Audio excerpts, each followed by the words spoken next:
Ooh, here we go, here we go, here we go. Can y'all hear me? I thought I had messed up.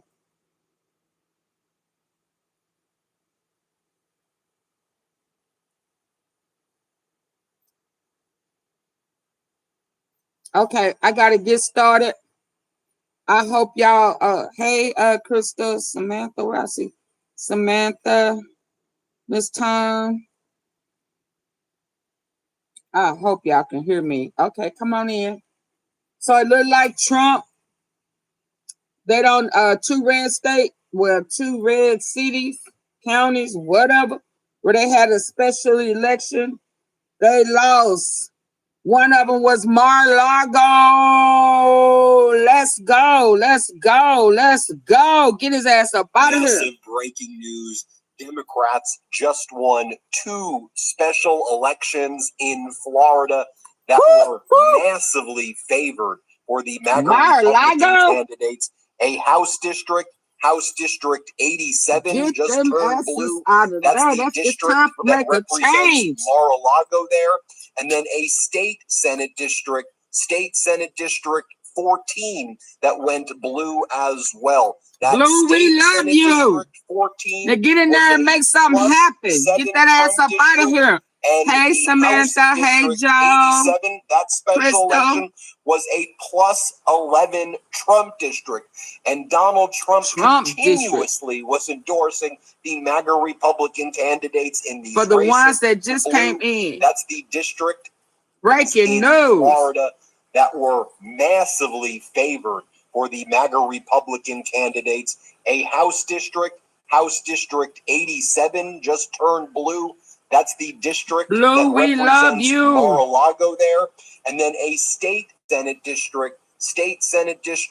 14 that went blue as well. That state Senate District 14 was a +7 Trump district.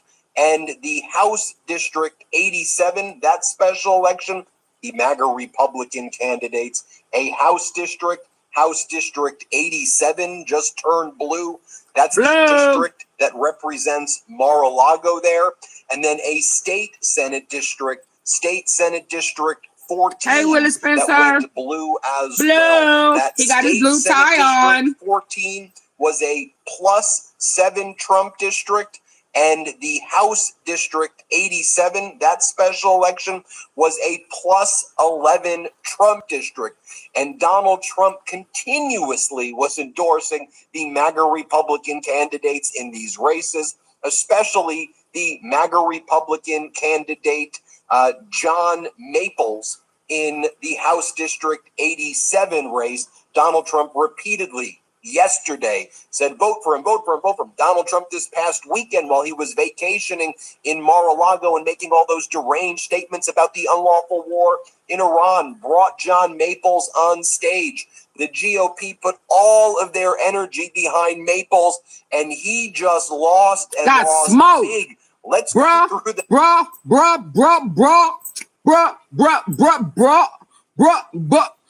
got smoke. Bruh got smoke. He got smoke.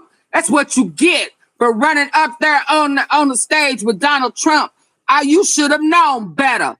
You should have known better. He was vacationing in Mar-a-Lago and making all those deranged statements about the unlawful war in Iran, brought John Maples on stage. The GOP got John smoke behind Maples. Bruh, man got smoke. Lost big. Let's go through the facts here because Florida is turning blue. Take a look at what just went down. Democrat Emily Gregory wins Florida House District 87 special election, defeating Republican John Maples and flipping the seat from red to blue. This is the Mar-a-Lago district. Trump won it by 11 points in 2024. Well, he just lost. Heavily promoted Maples. Take a look at State Senate District 14. Democrat Brian Nathan will go on to win this Florida State Senate Way to go, Brian. This is a district Donald Trump carried by 7 points in 2024. Oh, well. It's also the second Florida seat Democrats have flipped tonight. Let's go, Emily. Mar-a-Lago is represented at the state level. Mar-a-Lago is represented in blue. Just to remind you what's been going on in the past 24 to 48 hours, and I think this is top of mind of the people in Florida. Right now, gas prices are through the roof. Energy prices are through the roof. Insurance prices are through the roof. People can't afford groceries. Americans are suffering, being psychologically tortured under this Trump regime and this idiotic regime. They're posting memes like this today. The goal is not just to reach the moon, but to stay. America will never give up the moon again. What are you talking about?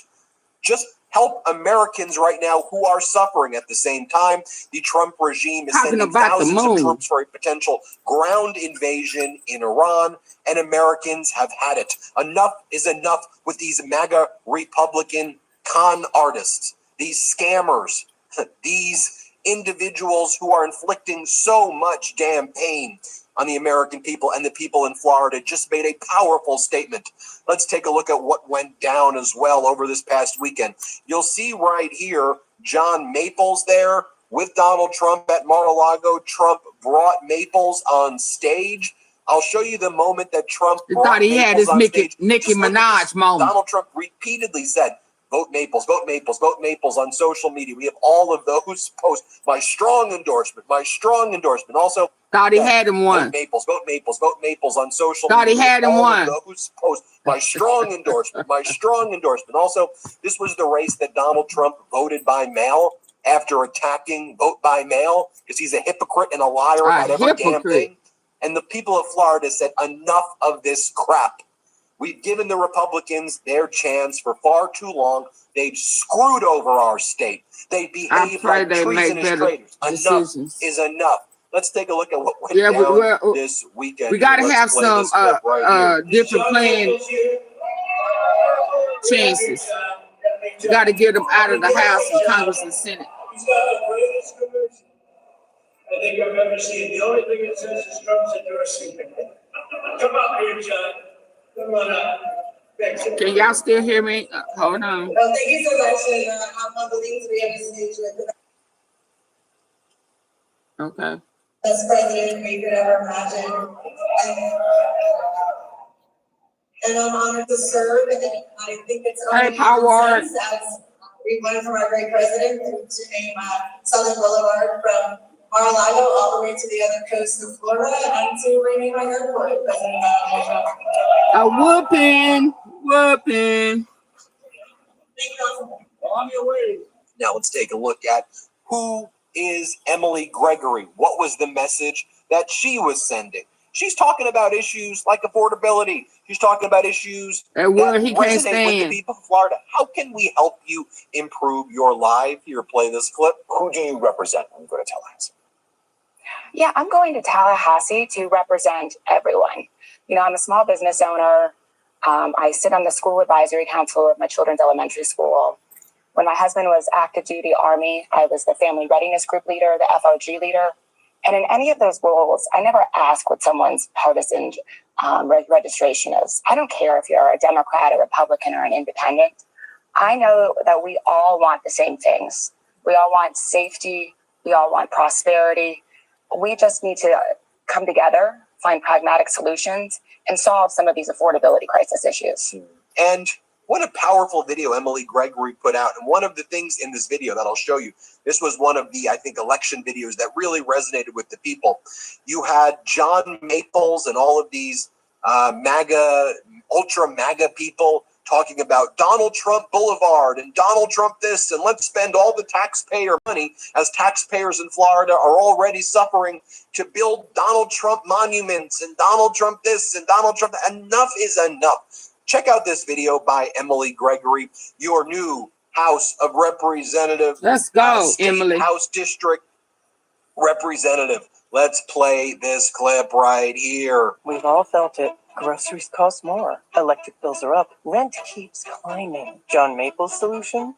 Raise your taxes. That's exactly what he's done for the last 3 straight years. Oh, that's and while insurance costs soar, Maple's solution is to take campaign money from the very industry that caused the crisis. Let me get you Florida down, families need affordable solutions, not more of the same. Emily Gregory is running to lower.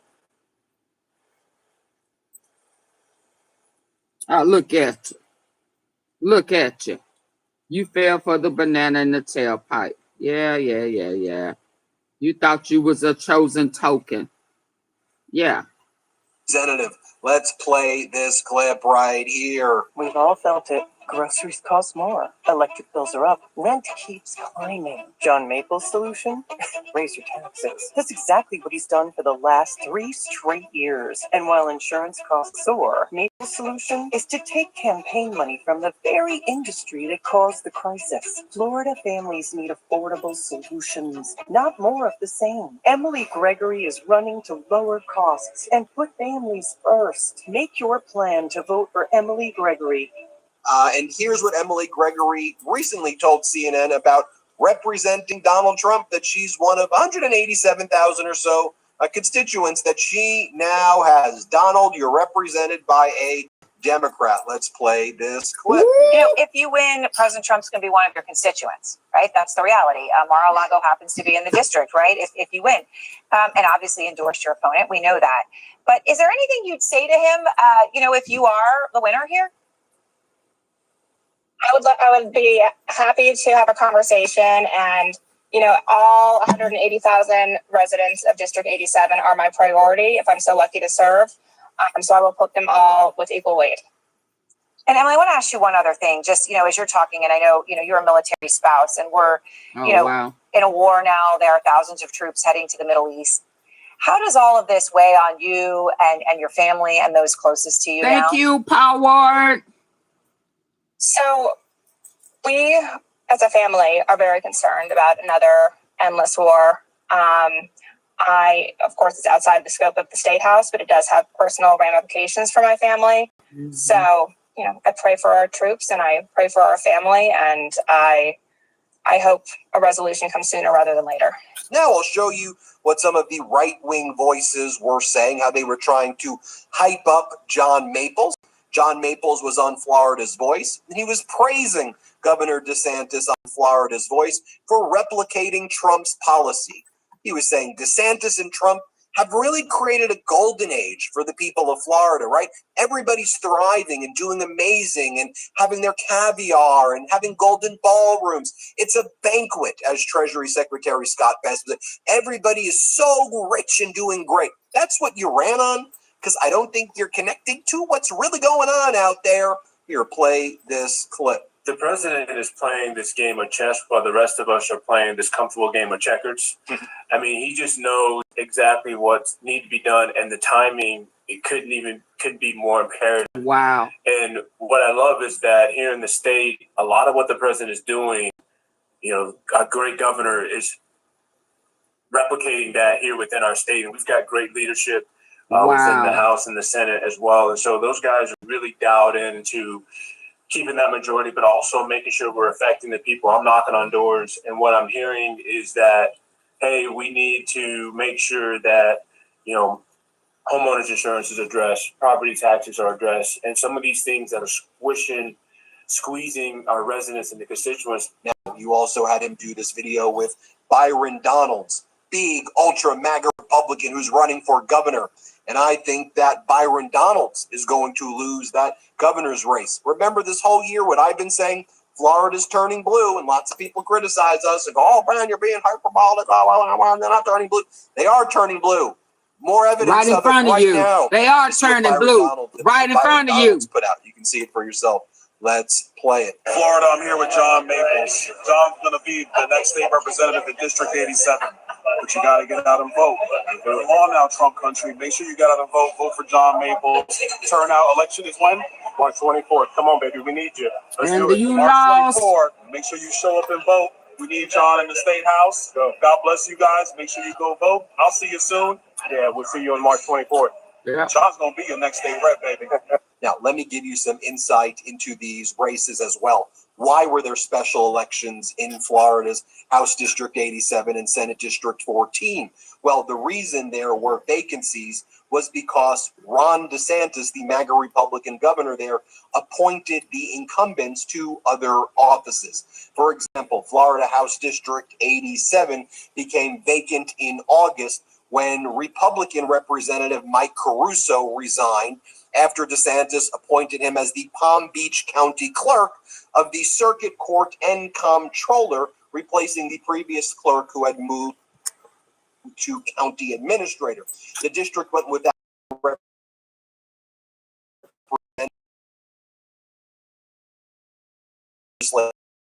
DeSantis eventually called the special election by executive order in late 2025 after delays prompted a lawsuit by the Democratic candidate. Why was DeSantis dragging this out?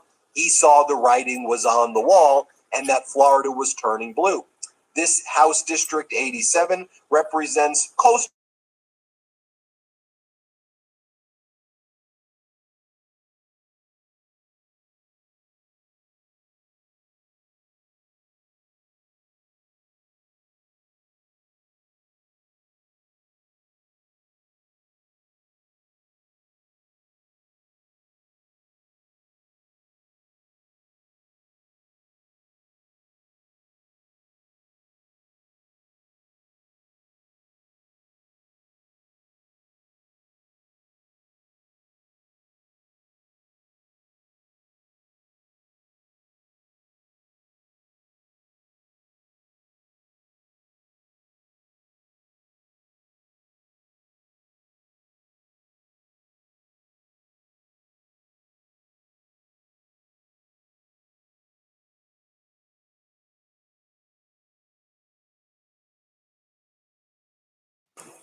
Can y'all hear me now?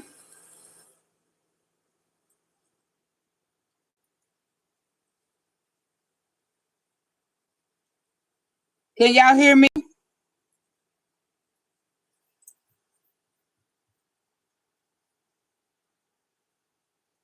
State Senator Jay Collins resigned after special elections in Florida's House District 87 and Senate District 14.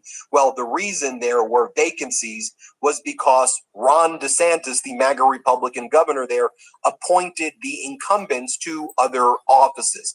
For example, Florida House District 87 became vacant in August when Republican Representative Mike Caruso resigned after DeSantis appointed him as the Palm Beach County Clerk of the Circuit Court and Comptroller, replacing the previous clerk who had moved to county administrator. The district went without a representative for about 7 months during the 2026 legislative session. DeSantis eventually called the special election by executive order in late 2025 after delays prompted a lawsuit by the Democratic candidate. Why was DeSantis dragging this out? He saw the writing was on the wall and that Florida was turning blue. This House District 87 represents coastal districts in Palm Beach County and South Palm Beach, as well as West Palm Beach and Riviera Beach, and Juno Beach, Crystal. and Jupiter, and some of these surrounding I'm having areas right there. issues We'll talk over about here. Florida State Senate District 14 right now. This seat became vacant in August 2025 as well, when Republican State Senator Jay Collins resigned. It won't even allow me to start a vote. Him as the lieutenant governor, filling the spot left when Jeanette Nunez resigned to become interim president of Florida International University. As with House District 87, there was a delay in calling the election, which led to an ACLU-backed lawsuit by a Tampa voter to force action. DeSantis issued the executive order in October 2025, setting primaries in January and the general election for today. This district covers parts of Hillsborough County, specifically the western and southwestern portions. It also includes area of South Tampa, northward to Lutz, along with parts of Tampa and nearby communities, but not the full county. So if you're just wondering, Ben, why are there special elections today? That's why there were special elections today. Now, I'll share this with you as well, as you want to just see what some of the kind of right-wing voices were doing to try to call out Emily Gregory and say, look how radical she is. Look how extreme she is. Democratic candidate Emily Gregory was highlighted by Florida Voice, right-wing media entity there, and basically saying, can you believe that she was supporting the protesters of ICE And she was thanking the ICE protesters. Yeah, again, because people want ICE and Border Patrol abolished. They're killing people on our streets. They're terrorizing people. They're not doing their core function. And they're terrorizing people in Florida as well. The Latino community there is under attack. Absolutely betrayed by the Trump regime that said they were only going after the dangerous criminals. But that's not who they went after. They went after hardworking people, construction workers. We're not dumb. We know what's happening. And the people of Florida just let their voices be heard. Here, let's play this clip just so you can see how right-wing media was referencing all of this. Here, play this clip. You have a campaign mailer that the House Republican Campaign Committee put out that reminds people about Democrat candidate Emily Gregory's immigration stance. Now, this is the Democrat who's running against John Maples there in the March 24th special election that's happening for Florida House. And it's important for so many reasons, but check this out. So we find out today that Gregory's August 27th, 2025 social media post talked about how she thanked organizers of an anti-ICE vigil. Can I say that again? So the Democrat, Emily Gregory, the Democrat was thanking organizers of an anti-ICE vigil, highlighting her family's deported babysitter's father, Marcos, and then urged donations to bring him back into the United States. Now, there are some people that would see something like that and go, I'm not sure I knew about that, about the Democrat candidate Emily Gregory there in the March 24th special election for Florida House District 87. Maybe I didn't know about this. Well, you should. Well, there you have it, folks. What a huge day for Democrats nationally, right? This bodes very well for the midterms as a blue tsunami is growing and growing. But let me just repeat, the Democrat Emily Gregory wins the Florida House District 87's special election. Trump won it by 11 points in 2024. Democrat Brian Nathan wins the Florida State Senate District 14. Donald Trump carried it by 7 points in 2024. Two major flips. Really, really. Good news. Good news. Okay, let's get to Candace because I got to be out. Was it something else I was going to show?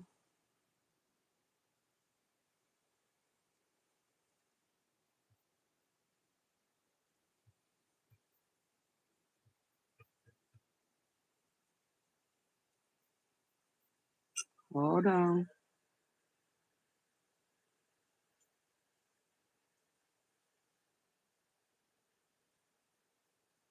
Judge disqualifies Bundy. Oh, yeah. Had prior client relation. All right, Tuesday, federal judge just disqualified Pam Bondi's entire legal team. Not one attorney, the whole team, gone. According to court documents filed Monday, the judge found what he called irreconcilable. I hope this is true. I haven't did the research. I just saw it. $127 million in litigation, 23 pending matters, all of it frozen. I've been going through this 47-page order since it dropped. Page 8 alone took me 3 reads. Here's what I found. Trump's got 72 hours to submit replacement counsel. That's the deadline. Thursday, March 26th. No extension, no appeal, immediate compliance required. The filing lays out exactly why this happened. Let me show you what the headlines are skipping. Quick context. Pam Bondi, Attorney General, appointed by Trump after the previous confirmation battles. The issue, her handpicked DOJ litigation team had prior client relationships that created what the court called structural conflicts. Timeline, fast version. Weeks ago, defense attorneys in 3 major cases flagged potential conflicts. Days later, motions filed requesting recusal review. Friday, the judge held an emergency closed-door hearing. Monday, this order dropped. That's the setup. Now the documents. What makes this different from normal recusal situations? It's not one lawyer with one conflict. The order identifies a pattern. Same law firms, same corporate clients, same revolving door. The judge, a Reagan appointee, by the way, spent 11 pages documenting the web of connections. His language matters here. He didn't say appearance of impropriety. He said actual conflict, different standard, much harder to establish, and he established it. Bondi's response so far? A 2-sentence statement calling the ruling procedurally irregular. That's not a defense, that's buying time. The documents tell a different story than that statement suggests. Okay, the evidence. First document, filed Monday. I pulled page 12, lines 4 through 9. It says, quoting here, the government's lead counsel maintained an active partnership stake in Morrison and Keith LLP while simultaneously directing litigation strategy against former clients of that firm. That's not my take. That's the filing. What it means? The attorney prosecuting these cases had financial ties to a firm representing the other side. But here's what got me. Page 31, different section. The judge documents 7 specific instances where case strategy discussions occurred within 48 hours of payments to the connected firm. Wire transfers, $3.2 million total across 19 months. Put those together? Yeah, this isn't sloppy paperwork. This is a pattern. I went through this order 4 times. Pattern's clear. November 2025, first conflicted attorney joins DOJ team. January 2026, second attorney from same firm network added. March 2026, third attorney, same firm's former managing partner. All documented, all in the order. Now, what nobody's covering, page 38, footnote 14. The judge notes that Bondi personally approved these hires despite receiving written advisories from the Office of Professional Responsibility. Read that again. She was warned in writing and hired them anyway. The OPR memos, 4 of them, are attached as Exhibit G. I read them.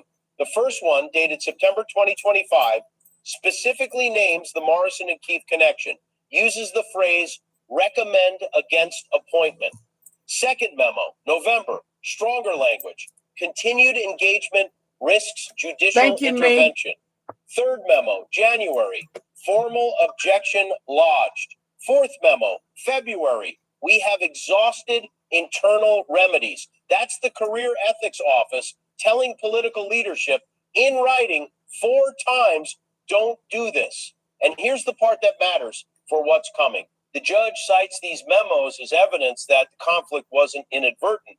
Page 41. The government cannot claim surprise at this ruling when its own compliance apparatus provided repeated documented warnings.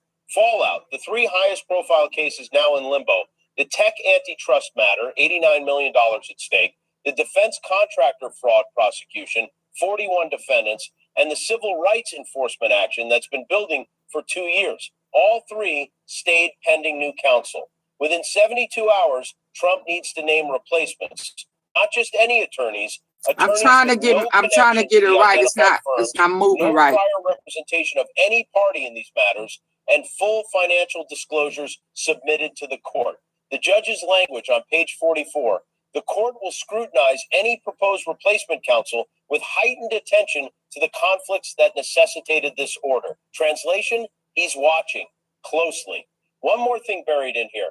Page 47, final paragraph before the order itself. The judge reserves ruling on whether to refer the matter for potential bar discipline. That's not a decision. That's a warning shot. The attorneys involved could face professional consequences beyond just being kicked off these cases. That's just the order itself. The response from Bondi's team and what legal experts are saying about her options, that's coming. Subscribe. This story's moving fast, and Thursday's deadline will change things. Okay, but look, gotta be fair here. The other side has a point. Few points, actually. DOJ defenders say this is judicial overreach, and honestly, some of the argument holds up. Their position, first, these conflict rules have gray areas. The attorneys in question left their prior firms. Waiting periods were technically observed. The letter of the ethics rules arguably followed. Second, the judge is a Reagan appointee, but he's been hostile to this. I gotta hurry up with this because something's going on with my internet. So let me get on here.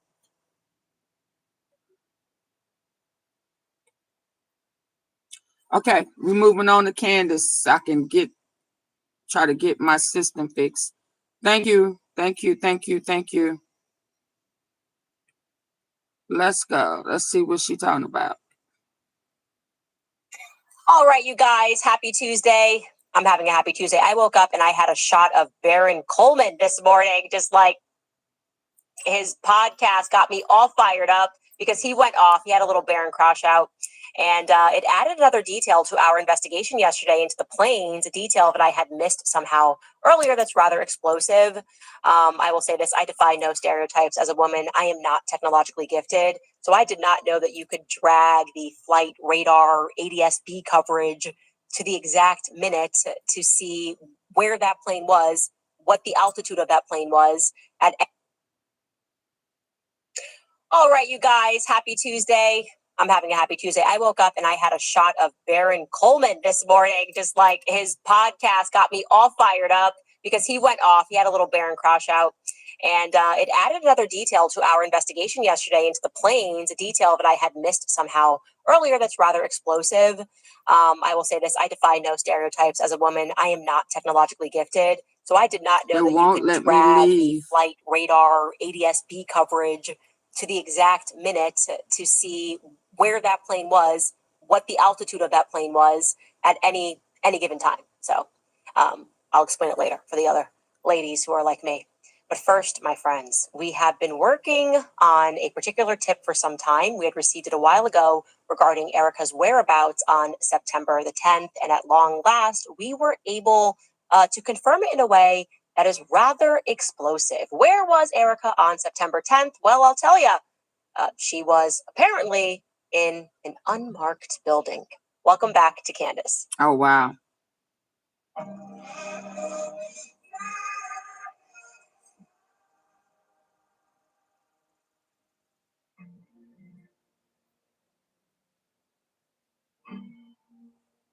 All right, you guys, wake up, look alive.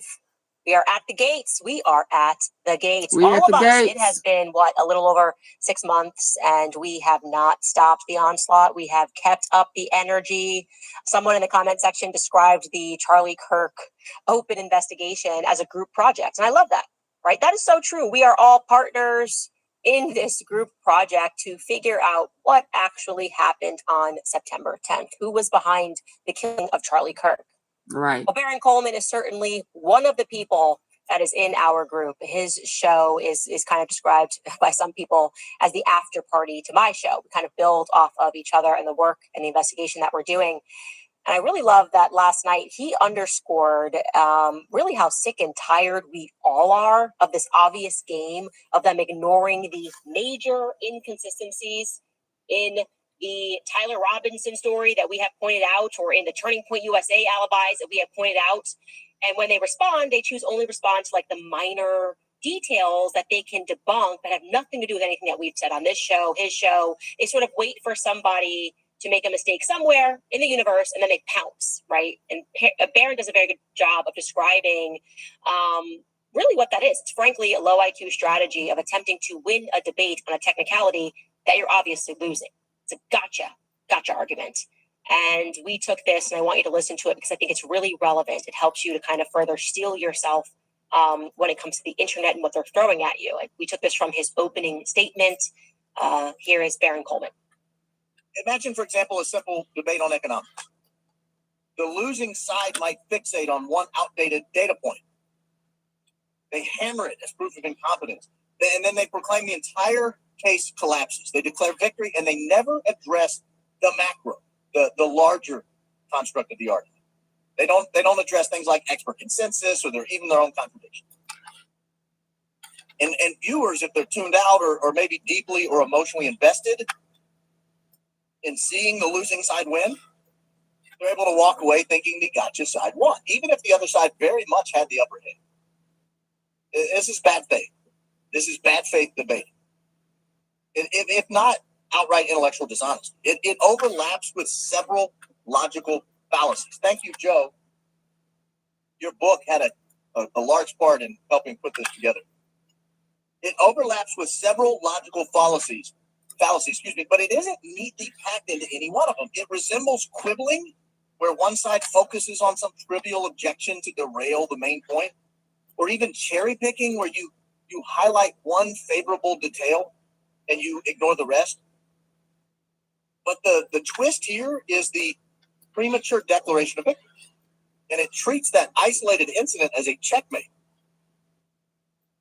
And there's this really rookie debate tactic. It's overused and frankly very rookie. It's known as Gish Gallop. I don't know if you've ever heard of it. It's where you flood the other side with so many details and arguments that it just overwhelms the other side. It's like that, but it's different in that the gotcha victory is surgical. It's not a broadcasted approach. It's a very surgical strike. One precise strike and then you retreat. I mean, sure, he's talking about people that are intellectual cowards. And to be clear, that is exactly what angered me when all of the frauds decided to pounce on the audio that was released, not by me, not by Baron Coleman, but somebody released it, claimed it was Erika Kirk. And was it Erika Kirk? No. Was the person who released that wrong? Yes, extraordinarily so. But they then tried to extrapolate that error to mean that the broader picture, that all of the other curious aspects of the case which we have presented, okay, they can now safely be ignored. Everything else can be summarily debunked because someone unrelated to the investigation got something wrong. It's just so cheap and it's so performative. And yes, it is only done because they are losing. And I then loved the energy coming from Baron Coleman. Last night I watched it this morning, which I think perfectly encapsulates the emotion of how we all feel right now. So take it away, Baron. And I'm sick and tired of the constant obfuscation and lies. And when we raise real questions like this, they ignore it. But when somebody says, you think Erika was buying a jumpsuit at Aloe? Oh my God. She wasn't buying a jumpsuit at Aloe. I was buying the jumpsuit. Oh, that's when you choose to come in and answer it? That you're obviously losing. It's a gotcha argument. And we took this, and I want you to listen to it because I think it's really relevant. It helps you to kind of further steel yourself when it comes to the internet and what they're throwing at you. Like, we took this from his opening statement to my show. We kind of build off of each other and the work and the investigation that we're doing. And I really love that last night he underscored really how sick and tired we all are of this obvious game of them ignoring the major inconsistencies in the Tyler Robinson story that we have pointed out, or in the Turning Point USA alibis that we have pointed out. And when they respond, they choose only respond to like the minor details that they can debunk that have nothing to do with anything that we've said on this show, his show. They sort of wait for somebody to make a mistake somewhere in the universe, and then they pounce, right? And Baron does a very good job of describing really what that is. It's frankly a low IQ strategy of attempting to win a debate on a technicality that you're obviously losing. It's a gotcha argument. And we took this, and I want you to listen to it because I think it's really relevant. It helps you to kind of further steel yourself when it comes to the internet and what they're throwing at you. We took this from his opening statement. Here is Baron Coleman. Imagine, for example, a simple debate on economics. The losing side might fixate on one outdated data point. They hammer it as proof of incompetence. And then they proclaim the entire case collapses. They declare victory, and they never address the macro, the larger. Okay, yeah, I'm gonna have to reset. They don't. Hold on. Let me see. Address things like hold on. I'm gonna pause. I'm gonna have to reboot because something is going on with my system. So I'm gonna still be here. Bear with me. I'm trying not to end it and come right back. What time is it? I have to restart.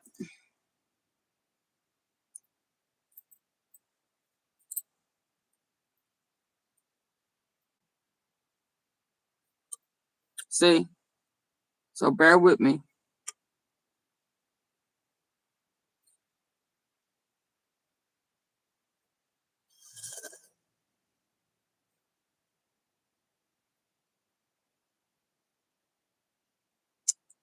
Sorry.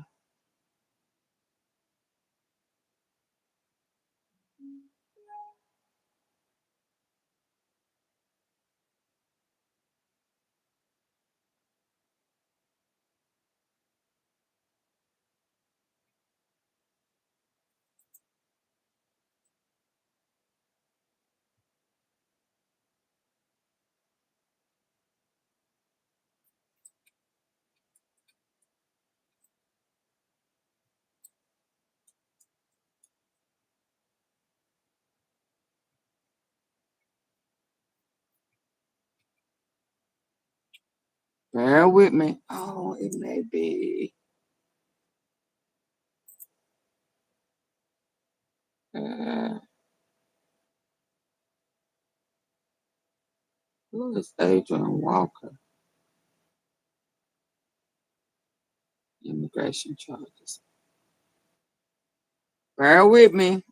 I'm going through the process.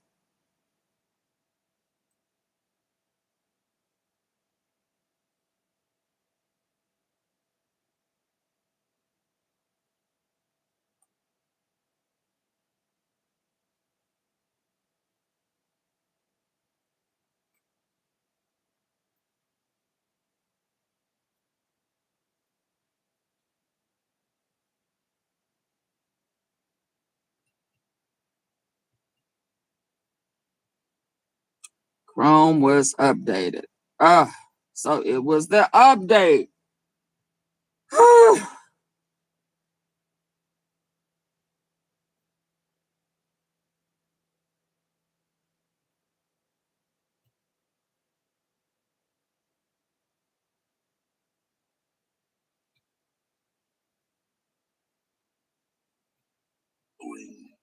Hold on. You're becoming. Maybe.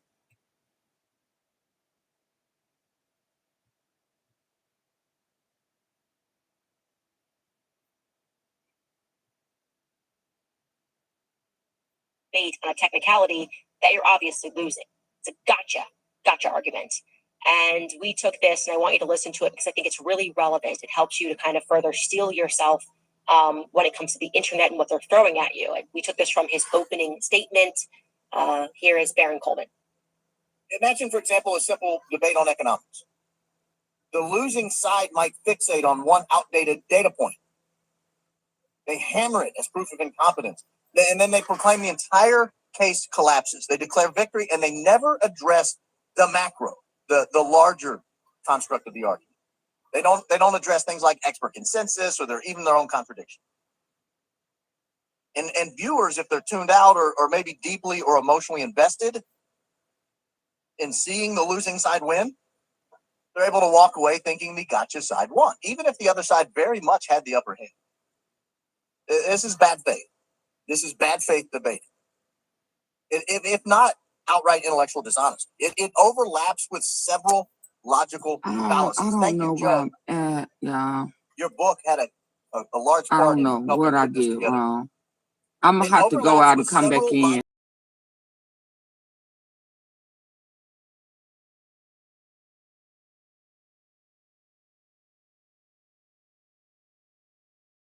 Cherry picking, where you highlight one favorable and you ignore the rest. But the twist here